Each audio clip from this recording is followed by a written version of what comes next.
ಧರ್ಮಸ್ಥಳ. ಧರ್ಮಸ್ಥಳವೆಂದರೆ ಪುಣ್ಯಕ್ಷೇತ್ರ.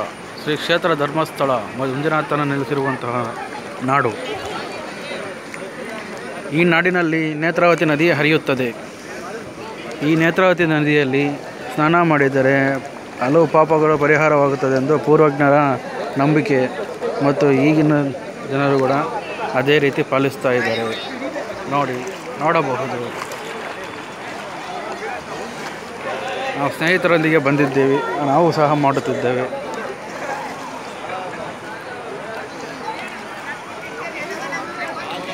ಇದೇ ನೇತ್ರಾವತಿಯ ನದಿ ನೋಡಿ ಕಾಣುತ್ತದೆ.